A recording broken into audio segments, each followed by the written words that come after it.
Hello everyone, कैसे हैं आप लोग। मेरा नाम तनुश्री सोनी है और आज हम रीजनिंग में ब्लड रिलेशन का पार्ट 2 पढ़ेंगे। इससे पहले हमने जो ब्लड रिलेशन का पार्ट 1 पढ़ा था उसमें हम ब्लड रिलेशन में एक दूसरे को क्या बोलते हैं English as well as Hindi में, और कैसे कौन कौन से सिंबल्स उसमें यूज़ होते हैं और कैसे उन सिंबल्स का यूज़ करके हम ब्लड रिलेशंस के क्वेश्चंस को सॉल्व करते हैं। ये सब चीज़ें हमने ब्लड रिलेशन के पार्ट 1 में सीखी थी। तो अगर किसी ने वो वीडियो नहीं देखी है तो मैंने उस वीडियो की लिंक जो है डिस्क्रिप्शन बॉक्स में दे रखी है, तो आप जाके वहाँ से वो वीडियो देख सकते हैं ताकि आपका बेसिक क्लियर हो जाए कि ब्लड रिलेशन के क्वेश्चंस को कैसे सॉल्व किया जाता है। आज जो हम है वो कोडेड ब्लड रिलेशन पढ़ेंगे। पार्ट 2 में कोडेड ब्लड रिलेशन क्या होता है कि कोडेड फॉर्म में दिया होता है और उसी कोड को यूज़ करते हुए जिस टाइप में उसने बोल रखा है उसी सीरीज़ में आगे बढ़ते हुए हमें उस क्वेश्चन को सॉल्व करना रहता है। मतलब जैसे कि आप लोग जानते हैं कि कोई भी अपन कोडेड फॉर्म वाला गेम खेलते हैं तो उसमें जो कोड दिया होता है उसी के हिसाब से हम काम करते हैं, तो ब्लड रिलेशन भी वैसे ही करना है। देखते हैं इनके क्वेश्चंस कैसे होते हैं। देखो स्क्रीन पे क्या दे रखा है कि ए एंड बी, ये जो एंड सिंबल है ये क्या है, कोड है। मतलब कि अगर ये एंड सिंबल आया तो हम क्या करेंगे, उस एंड सिंबल की जगह पे हम क्या लिखेंगे। इसमें आगे दे रखा है कि ए इज सिस्टर ऑफ बी, मतलब कि अगर ए एंड बी आया मतलब हमारी जो फर्स्ट टर्म है वो क्या बनेगी, सेकेंड टर्म की सिस्टर बनेगी। इसमें हमारी फर्स्ट टर्म क्या है, ए है, सेकेंड टर्म क्या है, बी है। तो अगर एंड सिंबल आता है तो हमारा जो फर्स्ट टर्म है वो क्या बनेगा, सिस्टर बनेगी सेकेंड टर्म की। सिमिलरली ए परसेंटेज बी दे रखा है। ये कोड मतलब इस कोड का क्या मतलब है, इस कोड का मतलब ये है कि अगर परसेंटेज का सिंबल कहीं पे भी आता है तो हमें क्या करना है, हमें ये करना है कि जो हमारी फर्स्ट टर्म रहेगी उसको क्या बनाना है, हस्बैंड बनाना है सेकेंड टर्म का। तो इसमें क्या है, फर्स्ट टर्म ए है और सेकेंड टर्म बी है, तो क्या हो गया, A is husband of B. Similarly ऐसे ही अगर एट द रेट का सिंबल आता है तो उसमें क्या करना है, एट द रेट का सिंबल आता है तो A is father of B, मतलब कि अगर एट द रेट का सिंबल आता है तो हमारे फर्स्ट टर्म को हम क्या बनाएंगे, फादर बनाएंगे सेकेंड टर्म का। सेम वैसे ही अगर हैश का सिंबल आता है तो अगर हैश का सिंबल आया तो मतलब इसमें क्या लिखा है, ए हैश बी, मतलब A is mother of B, मतलब जो हमारी फर्स्ट टर्म रहेगी वो क्या बनेगी, मदर बनेगी सेकेंड टर्म की। अभी तो हमारी थियोरेटिकल बात हो गई, अब हम इसको देखते हैं कैसे इम्प्लीमेंट किया जाता है क्वेश्चन में। तो हमारा फर्स्ट क्वेश्चन क्या दे रखा है, T%, ये हमारा फर्स्ट क्वेश्चन है, T% Q hash R and S. तो उसमें आगे बोला है what is relation of T with S. तो अब हम इसको कैसे सॉल्व करेंगे, हम इसको ऐसे सॉल्व करेंगे कि जो जिस तरीके से इसको लिखा है ना वैसे वैसे इस कोड का यूज़ करके हम इसको ब्लड रिलेशन में कन्वर्ट करेंगे। जैसे कि T%Q, मतलब परसेंटेज सिंबल आ गया तो हमारी फर्स्ट टर्म क्या है T, सेकेंड टर्म क्या है Q। तो देखिए परसेंटेज मतलब ये रहा परसेंटेज, मतलब हमारा फर्स्ट टर्म क्या बनेगा, हस्बैंड बनेगा सेकेंड टर्म का। तो इसमें T% Q है, मतलब T जो है वो क्या बनेगा, हस्बैंड बनेगा Q का। तो T जो है वो हस्बैंड बनेगा किसका, Q का। तो T जो है वो हस्बैंड है मतलब मेल आ गया, तो प्लस का सिंबल, हस्बैंड वाइफ का रिलेशन हम इस वाले सिंबल से डिनोट करते हैं। तो T हस्बैंड है किसका, Q का। तो Q आया, ऊपर माइनस लगा देंगे क्योंकि अगर एक मेल है हस्बैंड वाइफ के रिलेशन में तो सेकेंड वाला क्या होगा, ऑटोमेटिकली फीमेल बन जाएगी। तो T प्लस Q आ जाएगा। नेक्स्ट क्या लिखा है, नेक्स्ट लिखा है कि Q हैश आर, नेक्स्ट लिखा है Q hash R. Q hash R का मतलब ये रहा हैश सिंबल आया, मतलब कि जो हमारी फर्स्ट टर्म बनेगी वो क्या बनेगी, मदर बनेगी सेकेंड टर्म की। तो हमारी इसमें फर्स्ट टर्म क्या है, Q है, और सेकेंड टर्म क्या हो गई अब R। तो Q जो है वो क्या होगी, मदर होगी R की। तो Q मदर होगी R की, तो उसको कैसे लिखेंगे, ये रहा हमारा Q मदर है तो मतलब जनरेशन गैप का हम कैसे लिखते हैं, जनरेशन गैप को हम ऐसे डिनोट करते हैं ये वाले सिंबल से। तो यहाँ क्या आ जाएगा, R आ जाएगा। R कैसे लिखेंगे, यहाँ पे R। तो अभी हमें ये नहीं पता कि R उसका बेटा है Q का कि बेटी है, तो इसलिए अभी हम यहाँ पे कोई भी सिंबल यूज़ नहीं करेंगे। बस इतना बोला गया है कि Q जो है वो क्या है, मदर है R की। नेक्स्ट आगे देखते हैं, आगे क्या बोल रहा है कि R and S. R and S मतलब कि ये जो एंड का सिंबल दे रखा है, तो आर क्या है फर्स्ट टर्म और एस क्या बन गई अब सेकेंड टर्म। तो देखिए ये वाला एंड वाला ये रहा, तो हमारा इसमें क्या बोला है कि जो फर्स्ट टर्म है वो क्या बनेगी, सिस्टर बनेगी सेकेंड टर्म की। तो आर जो है वो क्या बनेगी, सिस्टर बनेगी एस की। तो देखो आर कहाँ है, आर ये रहा, आर क्या बनेगी, सिस्टर बनेगी। तो सिस्टर को कैसे लिखेंगे, मतलब बहन है, तो यहाँ पे क्या कर देंगे हम, माइनस का सिंबल यूज़ करेंगे। आर बहन है किसकी, एस की, तो यहाँ एस लिख दिया। अब यहाँ पे प्लस आएगा कि माइनस आएगा, तो ये अभी कंफर्म नहीं हो सकता, क्योंकि अब तो इसके आगे कोई सिंबल्स भी नहीं दे रखे हैं। तो अभी इसके बारे में हमें कोई क्लैरिटी नहीं है कि ये आर की बहन है कि भाई है, तो इसको ऐसे एज इट इज़ छोड़ेंगे। अगर ये पूछ लिया जाता है कि ये आर की क्या लगती है, एस आर की क्या लगती है, तो हम क्या बोलेंगे, कैन नॉट बी डिटरमाइंड। क्यों, क्योंकि हमें नहीं पता कि एस जो है वो भाई है कि बहन है। खैर छोड़ो, आप अपन तो ये देखते हैं कि क्वेश्चन में क्या पूछा है। क्वेश्चन में हमसे पूछा है कि what is relation of T with S, मतलब कि उसने पूछा है कि टी का क्या रिश्ता है एस के साथ। तो देखो टी क्या है, टी ये रहा, टी का रिश्ता क्या है एस के साथ। तो एस की बहन कौन है, आर, और आर की मदर कौन है, क्यू, और क्यू और टी में क्या है, हस्बैंड वाइफ का रिलेशन। तो ये क्या बन गए, इसके फादर बन गए टी, क्योंकि ये किसकी बेटा या बेटी है, टी और क्यू के बेटा या बेटी है एस। तो टी का रिलेशन क्या हो गया एस के साथ, फादर का। तो हमारा आंसर क्या आएगा, T is father of S. ठीक है, option number C. Hope so आपको ये समझ में आया होगा। तो इसी टाइप का हम सेकेंड क्वेश्चन देखते हैं ताकि आपकी प्रैक्टिस हो सके। ये रहा हमारा सेकेंड क्वेश्चन, इसी में ही सेम है। एंड मतलब सिस्टर आ गया, परसेंटेज मतलब जो फर्स्ट टर्म है वो हस्बैंड होगी सेकेंड टर्म की, एट द रेट का मतलब जो हमारी फर्स्ट टर्म रहेगा वो क्या बनेगा, फादर बनेगा सेकेंड टर्म का, और हैश आया तो मतलब कि जो हमारा फर्स्ट टर्म है वो क्या बनेगा, सेकेंड टर्म की मदर बनेगी। तो अब हमारा क्वेश्चन देखते हैं। हमारे क्वेश्चन में क्या दे रखा है कि जी हैश एफ, मतलब कि हमारा फर्स्ट टर्म क्या है, हैश का सिंबल ये रहा, तो हमारी फर्स्ट टर्म क्या बनेगी, मदर बनेगी सेकेंड टर्म की। तो हमारा फर्स्ट टर्म इसमें कौन है, जी, तो जी क्या है, मदर होगी एफ़ की। तो जी मदर होगी एफ़ की, तो कैसे लिखेंगे, जी जो है वो क्या होगी, मदर होगी एफ़ की मदर। ठीक है, तो मदर है इसलिए हमने क्या सिंबल यूज़ किया, माइनस का सिंबल यूज़ किया। आगे देखते हैं हम, आगे क्या लिखा है कि एफ परसेंटेज सी। एफ परसेंटेज सी का मतलब क्या हो गया कि एफ परसेंटेज का सिंबल ये रहा, मतलब कि फर्स्ट टर्म जो हमारी क्या बनेगा, हस्बैंड बनेगा सेकेंड टर्म का। तो इसमें फर्स्ट टर्म कौन है, एफ, और सेकेंड टर्म कौन है, सी। तो एफ क्या होगा, हस्बैंड होगा सी का। तो उसको कैसे लिखेंगे, एफ जो है वो क्या बनेगा, हस्बैंड बनेगा मतलब प्लस, और सी क्या बनेगी, वाइफ बनेगी, तो सी माइनस। ठीक है, तो ये क्या हो गया, जी की मदर कौन है, एफ़ की मदर कौन है, जी, और एफ़ किसका हस्बैंड है, सी का। तो मतलब इन दोनों में क्या रिलेशन हुआ, जी जो है वो सी की क्या लगेगी, सासू माँ, जिसे अपन इंग्लिश में क्या बोलते हैं, मदर इन लॉ। और या फिर पूछा जाए कि सी जी की क्या लगेगी, तो ये लगेगी बहू, जिसे इंग्लिश में बोला जाएगा डॉटर इन लॉ। तो हम क्वेश्चन में देखते हैं कि क्या पूछ रहा है। हमसे क्वेश्चन में पूछा है how is C related to G, मतलब सी का क्या रिलेशन है जी के साथ। तो अभी हमने देखा सी ये रहा और जी ये रहा, तो सी का क्या रिलेशन है, सी जो है वो जी की क्या है, बहू है, तो मतलब क्या बोलेंगे, डॉटर इन लॉ। तो हमारा ऑप्शन नंबर ए जो दे रखा है डॉटर इन लॉ, ये हमारा क्या हो जाएगा, करेक्ट हो जाएगा। तो इसका आंसर क्या आएगा कि C is daughter in law of G. तो होप सो आपको ये क्वेश्चन समझ में आया होगा। तो अब हम नेक्स्ट क्वेश्चन देखते हैं। ये इस टाइप के क्वेश्चंस जो है वो मेंस लेवल में बहुत पूछे जाते हैं। तो क्योंकि प्री में तो सिंपल वाले जो हमने पार्ट 1 में पढ़े थे इस टाइप के क्वेश्चंस पूछे जाते हैं, और मेंस में इस टाइप के कोडेड फॉर्म वाले पूछे जाते हैं।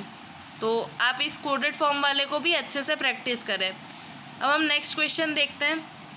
नेक्स्ट में हमारा क्या दे रखा है, हमारा पी माइनस क्यू। तो तो मतलब कि इसमें कोड फॉर्म में क्या दे रखा है कि माइनस दे रखा है। मतलब अगर कहीं पे भी माइनस आता है तो हम क्या करेंगे, अगर माइनस आता है तो इसमें लिखा है P is wife of Q, मतलब फर्स्ट टर्म जो है वो क्या बनेगी, वाइफ बनेगी सेकेंड टर्म की। ठीक है, ये हमारा फर्स्ट टर्म और ये सेकेंड टर्म। ठीक है, तो ये क्या बन जाएगी, वाइफ बनेगी सेकेंड टर्म की। अगर स्टार आता है तो क्या होगा, पी स्टार क्यू है, मतलब कि क्या होगा कि जो पी है वो क्या बनेगा, फादर, मतलब हमारा फर्स्ट टर्म जो है वो क्या बनेगा, फादर बनेगा सेकेंड टर्म का। सेम वैसे ही अगर प्लस का सिंबल आता है तो देखो P प्लस क्यू है, मतलब इसमें क्या दे रखा है, P is daughter of Q, मतलब फर्स्ट टर्म जो है वो क्या बनेगी, डॉटर बनेगी सेकेंड टर्म की। नेक्स्ट क्या दे रखा है, डिवाइड का, कि P डिवाइड Q, मतलब अगर P डिवाइड Q आता है तो उसमें क्या लिखा है कि P is son of Q, मतलब फर्स्ट टर्म जो है वो क्या है, सेकेंड टर्म का बेटा है। ठीक है, तो अब हम क्वेश्चन देखते हैं कि इस कोड को कैसे यूज़ किया जाए क्वेश्चन में, ताकि हम उसका रिलेशन बता सकें। हमारा क्वेश्चन देख रखा है, what will come in place of the question mark, question mark की प्लेस पे कौन सा सिंबल आएगा। To establish that Q is the grandson of T, हमको ये बताना है कि क्यू जो है वो क्या है, ग्रैंडसन है, मतलब पोता है टी का। तो क्यू को क्या बताना है, पोता बताना है किसका, टी का। तो उसके लिए हम यहाँ पे कौन सा सिंबल यूज़ करें जिससे जो है वो क्यू क्या बन जाए, पोता बन जाए किसका, टी का, है ना, ग्रैंडसन बन जाए। तो कैसे करेंगे इसको सॉल्व, इसको देखो पहले हम एलिमिनेशन यूज़ करेंगे कि मतलब क्यू को क्या बताना है, मेल बताना है ना, क्योंकि उसने बोला है ग्रैंडसन, ग्रैंडसन मतलब पोता, मतलब लड़का। तो देखो अब ये फर्स्ट टर्म है तो हम इसलिए इसमें एलिमिनेशन मेथड यूज़ कर रहे हैं। फर्स्ट टर्म है तो देखो फर्स्ट टर्म के अकॉर्डिंग ये वाइफ तो हो नहीं सकती, क्योंकि वाइफ क्या होगी, मेल होगी, फीमेल होगी। तो आप ये वाला तो माइनस वाला सिंबल यूज़ नहीं कर सकते, क्योंकि अगर आपने माइनस यूज़ किया तो वो क्या बनेगी, आर की वाइफ बनेगी, और आर की वाइफ बनेगी तो वो फीमेल हो जाएगी। तो हमको तो मेल चाहिए, तो इसलिए ये वाला फर्स्ट वाला तो हमारा कैंसिल। फिर हम सेकेंड देखते हैं, सेकेंड में क्या बोला है कि P is father of Q, मतलब फर्स्ट टर्म जो रहेगा वो क्या बनेगा, मेल बनेगा सेकेंड टर्म का। हो सकता है ये वाला पॉसिबल, क्योंकि ये तो क्या बता रहा है कि फर्स्ट टर्म को मेल बता देगा, तो इसलिए ये तो स्टार का सिंबल यहाँ यूज़ हो सकता है। तो ये पॉसिबिलिटी में है, तो इसलिए इसको अब रखेंगे। थर्ड देखते हैं हम, P प्लस क्यू दे रखा है, P प्लस क्यू का मतलब प्लस का सिंबल अगर आता है तो हम क्या करेंगे, प्लस का सिंबल आएगा तो फर्स्ट टर्म को क्या बनाएंगे, डॉटर बनाएंगे सेकेंड टर्म का। अगर वो डॉटर बनी तो मतलब वो फीमेल हो गई, और फर्स्ट टर्म यहाँ पे क्या है, क्यू, तो मतलब क्यू क्या हो जाएगी, फीमेल, जो कि हमें नहीं चाहिए। तो हमारा ये वाला भी एलिमिनेट। तो मतलब ना तो फर्स्ट वाला माइनस वाला सिंबल यूज़ होगा, ना ही हमारा प्लस वाला सिंबल यूज़ होगा। अब लास्ट वाला देख लेते हैं, P divided by Q, P divided by Q मतलब P सन ऑफ क्यू, मतलब ये क्या हो जाएगा, P जो है मतलब फर्स्ट टर्म जो है वो क्या होगा, बेटा होगा, सेकेंड टर्म का बेटा है, मतलब कि प्लस का सिंबल आएगा, मतलब लड़का बनेगा। तो ये यहाँ पे डिवाइड का सिंबल आ सकता है। तो इसमें पॉसिबिलिटी क्या है, के तो स्टार आएगा, के डिवाइड आएगा। ठीक है, तो अब हम क्वेश्चन को आगे सॉल्व करके देखते हैं। तो अभी यहाँ से तो पता नहीं चल रहा है कि ये आएगा कि ये आएगा, तो हम आगे का देखते हैं कि आगे सॉल्व करके कि कैसे क्या कर सकते हैं। आगे लिखा है R plus S, R plus S मतलब फर्स्ट टर्म क्या है, आर, सेकेंड टर्म क्या है, एस, और प्लस का सिंबल है। तो ये देखो इसमें क्या बोला है, P is daughter of Q, मतलब फर्स्ट टर्म जो बनेगी वो डॉटर बनेगी सेकेंड टर्म की।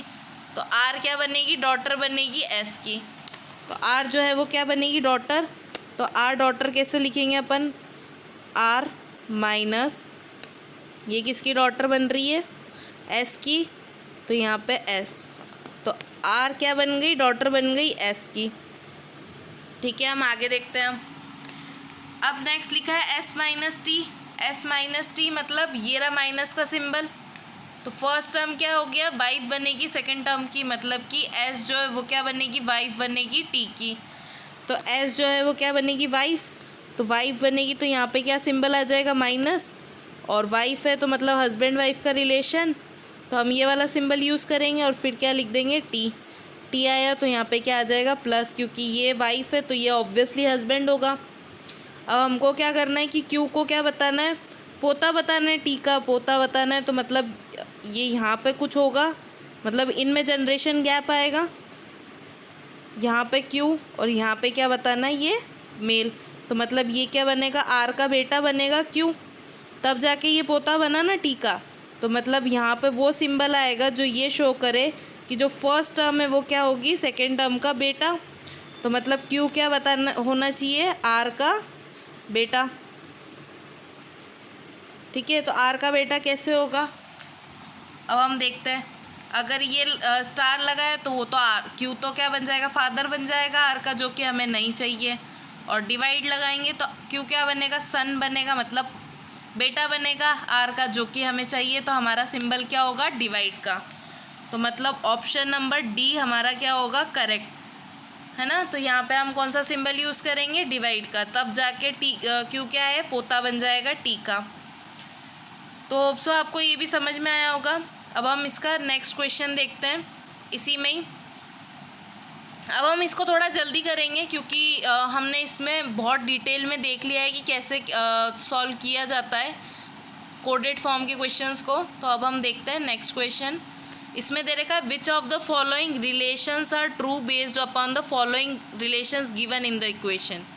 मतलब कि ये जो ऑप्शंस दे रखे हैं इसमें से बताना है कि ये ऑप्शन कौन सा सही है, कौन सा रिलेशन जो है वो ट्रू है। तो देखते हैं हम इसको कैसे सॉल्व करते हैं। इसमें लिखा है ए डिवाइडेड बाय बी, मतलब ए जो है first term divided by second term, divide है मतलब ये यहाँ रहा। तो उसका मतलब क्या हो गया कि जो फर्स्ट टर्म है वो क्या बनेगा, बेटा बनेगा सेकेंड टर्म का। तो यहाँ क्या लिखेंगे, ए जो है वो क्या है, सन है बी का। तो इसको कैसे लिखेंगे, इसमें लिखेंगे ए जो है वो क्या है, सन है बी का। ठीक है, नेक्स्ट क्या बोला है इसमें, नेक्स्ट बोला है B star c, B star c star मतलब ये रहा। तो मतलब फर्स्ट टर्म जो है वो क्या बनेगा, फादर बनेगा सी सेकेंड टर्म का। तो फर्स्ट टर्म क्या है बी और सेकेंड टर्म क्या है सी। तो बी क्या है, फादर बनेगा किसका, सी का। तो बी जो है वो फादर बनेगा, तो बी क्या है, फादर बनेगा। तो मतलब यहाँ क्या आ जाएगा, सिंबल प्लस का। तो बी जो है वो फादर बनेगा किसका, सी का। अब बी किसका फादर भी है, ए का फादर भी है और सी का फादर भी है। आगे देखते हैं, आगे लिखा है कि सी माइनस डी, मतलब first term minus second term. तो ये रहा माइनस का, first term minus second term, मतलब जो फर्स्ट टर्म रहेगी वो क्या बनेगी, वाइफ बनेगी सेकेंड टर्म की। मतलब सी क्या बनेगी, वाइफ बनेगी डी की। तो सी क्या हो जाएगी, वाइफ होगी डी की। C is wife of D. Husband wife का रिलेशन आपको पता ही चल गया। अब तो हमने इससे बहुत बार देखा है कि अगर एक फीमेल है तो ऑटोमेटिकली जो सेकेंड क्या हो जाएगा, मेल हो जाएगा हस्बैंड वाइफ के रिलेशन में। नेक्स्ट क्या लिखा है इसमें, D divided by E, D divided by E मतलब फर्स्ट टर्म ये रहा, first term is son of second term, मतलब डी क्या हो जाएगा, सन हो जाएगा किसका, ई का। डी जो है वो क्या बनेगा, सन, सन मतलब बेटा। तो जनरेशन गैप आ जाएगा। नेक्स्ट क्या बोला है इसमें, E minus F, E minus F मतलब कि first term minus second term equals to first term जो क्या बनेगी, वाइफ बनेगी सेकेंड टर्म की। तो मतलब ई क्या बनेगी, वाइफ बनेगी एफ की। तो ई जो है वो क्या है, वाइफ है एफ की। तो ई वाइफ है, वाइफ है मतलब यहाँ माइनस और यहाँ क्या आ जाएगा, एफ, एफ प्लस। ठीक है, यहाँ क्या आ जाएगा, एफ प्लस। तो अब देखते हैं कि हमारा कौन सा रिलेशन सही आता है। इसमें फर्स्ट ऑप्शन दे रखा है सी इज़ मदर ऑफ ए, सी जो है वो क्या है, मदर है, सी जो है वो माँ है ए की। तो देखते हैं सी माँ है क्या, सी तो ए और सी ये रहा, ए जो है वो भाई है किसका, सी का, और सी क्या है, बहन है ए की। तो मतलब मदर वाला रिलेशन तो नहीं आ रहा है। तो हमारा फर्स्ट वाला जो ऑप्शन है वो क्या हो जाएगा, गलत, फर्स्ट ऑप्शन रॉन्ग। सेकंड क्या बोला है, डी इज़ ब्रदर ऑफ ए, कि जो डी है वो क्या है, ब्रदर है ए का, भाई है। तो देखो ये रहा डी, तो डी का रिलेशन क्या है, डी जो है वो हस्बैंड है सी का, और सी किसकी बहन है, ए की। तो ये तो इन जनरल क्या हो गए, ये तो जिया जी बन गए डी के, मतलब ए के। ए का जिया जी कौन है, डी, क्योंकि उसकी बहन से शादी हुई है उसकी, तो उसको इंग्लिश में क्या बोलेंगे, डी जो है वो क्या है, ब्रदर इन लॉ है ए का। ब्रदर तो नहीं हो सकता, तो हमारा ऑप्शन नंबर बी भी क्या हो गया, गलत। तो फर्स्ट गलत, सेकंड गलत। अब थर्ड देखते हैं। थर्ड में बोला है E is mother in law of C. E जो है वो क्या है, सासू माँ है सी की। तो अब देखते हैं, ये रहा सी। सी जो है वो किसकी वाइफ है, डी की, और डी की मदर कौन है, ई। तो ये क्या हो गई, ई जो है वो क्या हो गई, सी की सासू माँ हो गई, मतलब मदर इन लॉ हो गई। तो हमारा ये जो ऑप्शन है सी वाला, वो क्या हो गया, सही, कि ई जो है वो क्या है, मदर इन लॉ है सी की। तो हमारा ऑप्शन नंबर कौन सा सही आ जाएगा, सी। अब नन इज़ ट्रू, ये तो हो ही नहीं सकता क्योंकि हमारा सी तो करेक्ट आ गया। और कैन नॉट बी डिटरमाइंड, ये भी नहीं हो सकता क्योंकि हमारा रिलेशन तो निकल गया है। तो हमारा ऑप्शन क्या हो जाएगा, सी। होप सो आपको ये क्वेश्चन भी समझ में आया होगा। अगर आपको ये वीडियो पसंद आई है तो प्लीज़ इसे लाइक करें और इस चैनल को सब्सक्राइब करें। और जिसने भी वीडियो 1 नहीं देखी है, ब्लड रिलेशन का पार्ट 1 नहीं देखा है, तो वो डिस्क्रिप्शन बॉक्स में उसे उसकी लिंक मैंने डाल रखी है, तो आप वहाँ से जाके उसको देख सकते हैं। इस वीडियो को लाइक करें और जिसे जो भी डाउट है वो कमेंट सेक्शन में मुझसे पूछ सकता है। Thank you, bye, have a nice day.